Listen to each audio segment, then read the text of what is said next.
የመጀመሪያው ዙር የአርባ ምንጭ ቆይታ ትንሽ የሚያስከፋ ነገር ነው። እንደዚህ አልጠበቅንም። ከዚህ የተሻለ ነገር ነበር የጠበቅነው። እንደ ደጋፊ ድጋፋችንም እንዲጎዳ አድርጎታል። ያንን የመሰለ ስቴዲየም የሞላ ደጋፊ እንዲጎላ ያደረገው የውጤት ማጣት ነው። ከ19 ሳምንት እኛ ይሄን ነጥብ 12 ነጥብ ይዘን ሁለተኛ ዙር መሄድ ማለት በጣም ለኛ ለአርባ ምንጭ ከነማ አይገባም። ስለ ጋሞ ማሰብ አለባቸው። ስለ ዱንጉዛው ስለዚህ ማሰብ አለባቸው። ለዱንጉዛው መጫወት አለባቸው። ለዚህ አርማ መጫወት አለባቸው። አረ በጣም ያሳፍራል። ይሄ ደጋፊ ሁሉ የምታየው ከቀን ቀን እየቀነሰ ነው ያለው። ለደጋፊም ለክለቡም የማይመጥን ውጤት እየተመለከትን ነው። ከእናት ጓዳ ነው የምንመደብለት፣ ግን እንደ እናት ጓዳ የሚጫወት አጥቂ የለውም፣ መሀል ላይ የለውም። ሁሉም ዜሮ ነው። ስለዚህ ይሄኛው ግማሽ እንዳለፈ አልፏል፣ ግን ለሚቀጥለው ተስተካክሎ መምጣት አለበት። የበላይ አካል ማየት አለብን። አንድ አጥቂ ብቻ ነው ያለን እስካሁን። ታምራት በወጣበት ቦታ ላይ ማንም ሰው የለም። ስለዚህ አጥቂ እጅግ በጣም ነው የሚያስፈልገን። አጥቂ ማግዛት ነው ያለብን። በቃ ቀጣይ ላይ ደግሞ በእንደዛ አይነት ከሆነ እኛ ምን ሄድበት አሁን ከፍተኛ ሊግ መሄድ የለብንም። ስለዚህ አጥቂ ጋዝተን ጠንክረን ለቀጣዩ ዙር መጫወት ነው ያለብን።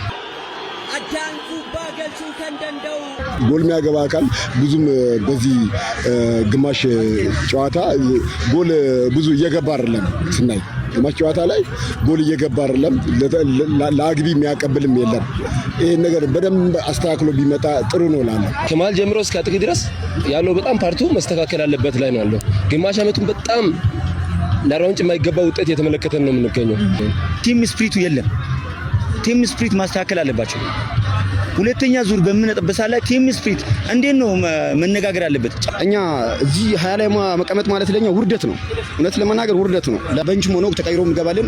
መጣጥቂና አማካይ ተወሰነ ያስፈልጉናል። ስለዚህ እናሻሽላለን። ቀጣይ ላይ በአዲስ አበባ ደጋፊን የሚያደራጅ አካል እስካሁን አልመጣልንም ማለት ይቻላል።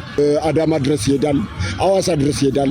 የዛለት የሚያወጣውን ወጪ ሲያስበው እንደው አሸንፎም ቢሆን እኮ ደጋፊው በአዲስ አበባ ግማሽ በግማሽ አይቀንስም ብዬ ገምታለሁ። ከመታወቂያ ተነስተው ደጋፊ ማህበር ማደራጀት አለባቸው። ምንም ኃላፊነት ሳይኖርን ለክለቡ ኃላፊነት ተቀብሎ የሚሰሩ አዲስ አበባ ላይ የክለቡ አመራር ቦርድ ከላይ እስከ ታች ያለው መስራት አለበት። ማሊያውና ለቡድኑ ለክለቡ እጅ በጣም ክብር ያለው ደጋፊ ነው ያለው።